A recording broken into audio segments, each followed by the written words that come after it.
metro area this crossroad morning until 10 o'clock.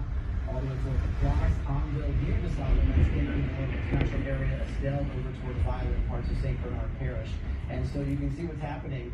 This is moving, but we're still just seeing a steady rainfall. And so these totals are going to start to add up as we head over this next 7 hours, as I mentioned, until 10 o'clock. Let me show y'all what's really going on. With all this rainfall, with all this wind.